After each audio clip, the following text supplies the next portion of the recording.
Hi, welcome back to Community Hotline. I'm Monica Weitzel. Thanks for staying with us. Now we're going to be talking with the Muscular Dystrophy Association and Clothes for a Cause, and we'll tell you how we get that all tied together here. Representing the Muscular Dystrophy Association is Tammy Berry. Thanks for being here, Tammy. Thank you. And Clothes for a Cause, Sandy Navidi. Hi, thanks for having me. Thank you for being here. So, Tammy, if you don't mind, I'd like to start with you. If you could, as the executive director, maybe you could tell me a little bit about muscular dystrophy, what it is, because I think there's probably always a lot of confusion about that for people, about is that one disease, is it several diseases, what that is, and what your mission is as an organization. Sure, I'd be happy to. Thanks. The Muscular Dystrophy Association was actually founded in 1950 by a group of concerned parents because their kids were starting to have trouble walking and losing their control of their muscles. And back in the 1950s, very little was known about muscles at all, how they worked at all, Right. let alone what could be wrong with them. So the Muscular Dystrophy Association was founded, and it's a series or a combination of a lot of different diseases that are under one umbrella. Okay. The Muscular Dystrophy Association handles over 43 different diseases. Wow. There are many more than that, but 43 diseases are the ones that we cover and provide services and fund research for. Okay, so you do the research too, which is Yes. a big deal. Yes, it is. And I imagine there's probably been, since 1950, there's probably been quite a bit of progress Oh, that's been made. huge amounts of progress, and we're really excited about that. Our mission is to save and improve lives for those people that are living with neuromuscular diseases.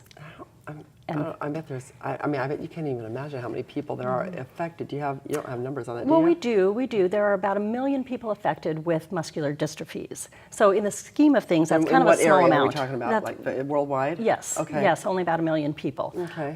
So in the scheme of things, it's not a lot of people, it's not a lot of the population, but if it's you or me or somebody that you love, it's huge. So Well, the fact that it's not that many people makes it harder to get research done. yes, Isn't that right? Yes. So we fund a lot of that research Yeah. through the different fundraising efforts that we do. So we hold local fundraising efforts through communities all throughout the state of Oregon. Okay, good. And that's kind of where you come in then, Yeah, Sandy. yeah. So tell me first, Clothes for a Cause is working to do this this fundraiser for MDA, but tell me about Clothes for a Cause, what your organization does. So Close for the Cause is a fundraising company, and we work with 501c3s to support their specific fundraising objectives. And in this case, with the Muscular Dystrophy Association, we're raising funds towards their summer camp. It's very expensive, as you would imagine, to send kids to camp, and they do a wonderful job of providing them with better than a 1-to-1 ratio while they're at camp. Wow. They have medical support the entire time that they're at camp, and the kids are allowed to be independent, away from mom and dad, and have this really fun, wonderful summer camp experience. And so we want to come alongside them, and the TV station as well is supporting this effort with an event that we're going to be doing on July 22nd. Great. So I want to talk about that a little bit more, but we do have a short video that you brought about the camp itself. So before we talk about the event, let's take a look at that and get a better idea of what people will be supporting if they participate in this event. Great.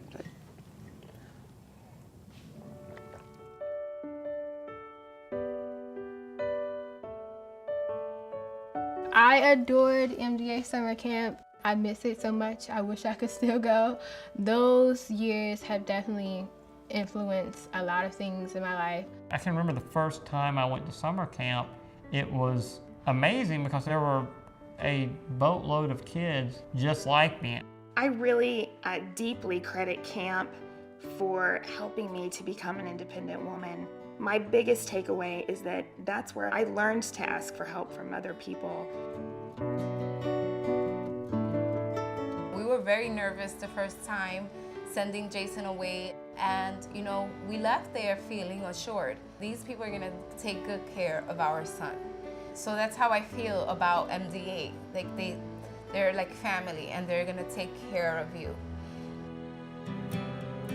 What I like about summer camp is you fit in there. It's so fun because you get to go swimming and see all your friends, and it's so awesome. You make new friends and you have memories that will last a lifetime. I like to have fun and I like to make new friends. And camp is awesome. Before I started going to camp, I never pictured myself doing a zip line, but now that's one of my favorite parts of camp. There's things I never thought I could do. It's a really great experience to just do everything that everyone else does. You don't feel different, and it's just, I don't know, I just love it. MDA camp has affected my life so much. It's really made me who I am today. I've made so many great friends, and I have so many great memories. It kind of broke me out of my shell from when I was a little kid.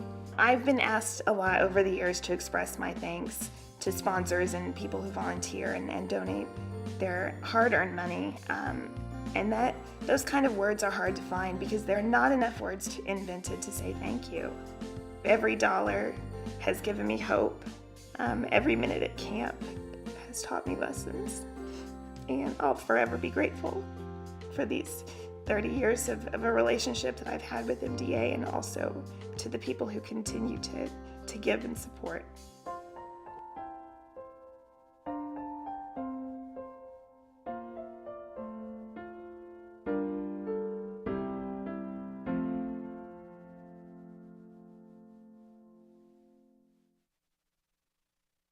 A great video.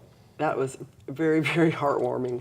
Almost didn't get through it there, but those kids are great. Yeah. I mean, I love the, all the enthusiasm, and it's tough to be a child growing up with, with a disability like that, and to be able to, participate in sports and to be involved with kids that are like them or have, overcome a lot of the same obstacles. That's a huge thing. Now, where is the camp located? Camp here in Oregon is at Camp Arowana in Welch's, and it actually starts this Saturday. So, right. So that's coming up. So yes. So any money that you're raising from here on is going to go for next year's camp. Correct. So like you said, it's expensive to go to the camp, but but how worthwhile? I mean, watching that video. Oh my gosh. It's so heartwarming. It's so it's really such a privilege to be a part of helping amazing things like that take place. So tell us about the event then. What are we doing? What are you doing to help raise money for? So what Clothes for the Cause does is it takes people's old clothes and shoes, and we collect them up, and then we pay nonprofits by the pound for what they bring us. I am a textile recycler, so I will take clothes or shoes in any condition and find a secondary use for them. So in any conditions? In any, as long as it's clean and dry, I can take anything. And we're keeping things out of the landfill, finding secondary uses for them, and then also providing much needed funding for nonprofits. So the success of our fundraisers is that anyone can participate because everyone has old clothes and shoes in their closets. And textiles is more than just clothes, it's also draperies, it's bedding, it's anything made from cloth is really a textile. So old placemats, old oven mitts, anything like that. Well, and a lot of those things, I mean, there's sometimes I think I have old stuff I think I need to get rid of, but I don't think it's really good enough to give, to be reused by somebody else. But if when you say you're recycling it, what are you doing with it? I mean, people often ask that question, and so textile recycling is very sort intensive, unlike aluminum recycling, where it may not matter if it says Coke or Pepsi on the can. It's treated the same way. For us, we're looking for best use. So if something is suitable for rewear, we'll make sure it gets into the hands of a local thrift store where it can be reworn. Let's say people give us that old SpongeBob t-shirt that's got ketchup stains all down the front. That's not suitable to be reworn, but that'll be cut down and used as a polishing cloth or wiping rag in industrial applications. And then you still maybe have the sleeves or the arms that are the byproduct of the cutting. The final stop is called fiber conversion. And on one end it goes in as cloth, on the other end it comes out looking kind of like a cotton ball. And that is used in pet beds, upholstery, stuffed animals, that kind of thing. So there's zero waste. Nothing's going into the landfill, but it's going right back into the economy. That's wonderful. So if you're not sure if it can be recycled, let us decide. Typically 98% of what we get can be recycled, and that other 2% typically comes to us wet.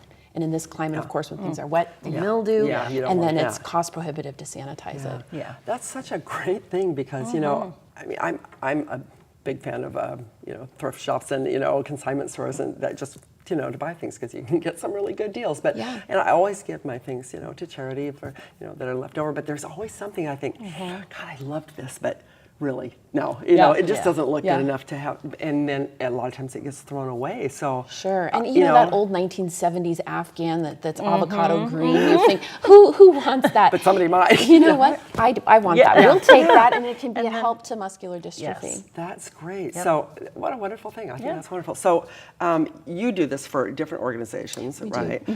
The event that you have is going to go on which day?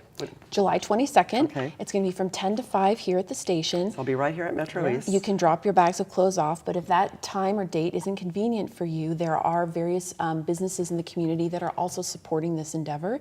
And if you can't drop here, you can drop at their business and they'll collect and store your bags for you.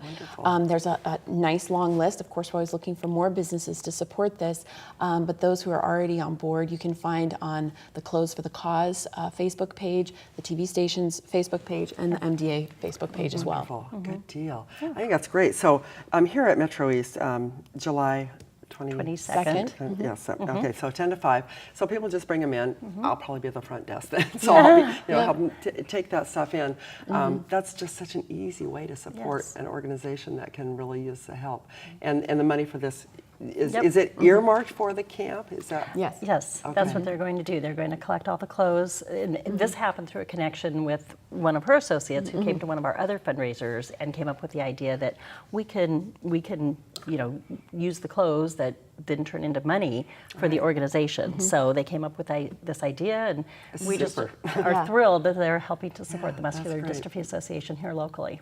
Yeah. If other organizations are interested, can they get a hold of you? Of course. So Clothes for a Cause. Clothes for the Cause Clothes for fundraising. the Cause. Okay. Clothes for the Cause fundraising. You can go to our website, and we'd be happy to work with you. Okay.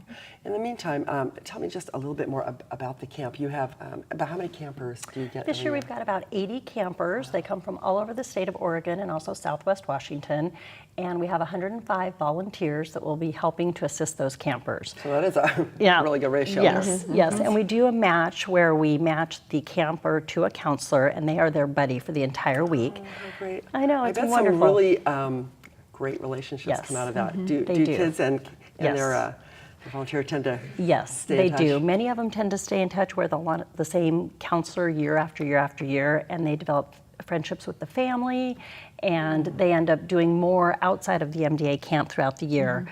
Because they become family friends. Wow. So it's just a wonderful experience, and we tell volunteers when we're recruiting them throughout the year, we tell them that this will be a life-changing experience for you. I'm sure. Not only is it so beneficial to our campers, but it changes the person who participates and volunteers. And when people do that, they take that with them and they spread that, they spread the joy of volunteering, Exactly. the joy of They do. helping They do. others. That's how we get a lot of our volunteers. Is somebody will say, "Oh, I did it last year, and you have to do it this year." Yeah. Do you have needs for more volunteers in other areas for the association? Sure, we have events all the time, so we couldn't do it without the volunteers, quite honestly. I don't think any nonprofit could. Yeah, we depend heavily on them. If people are interested, they can go to our obviously, website. If they have a little extra money they want to donate, I'm sure you take that too. Of course. But if they have the opportunity, the time, and the desire to volunteer, they can do that. Absolutely, certainly. Okay, good. Well then, if people are interested, I hope they will go to your website and go to your website and do come to MetroEast on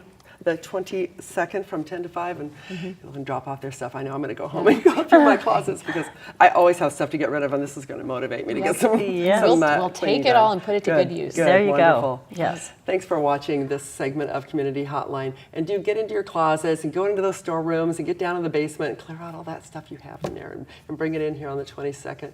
I'll probably be here taking it from you, and we'll make sure that we support a great organization.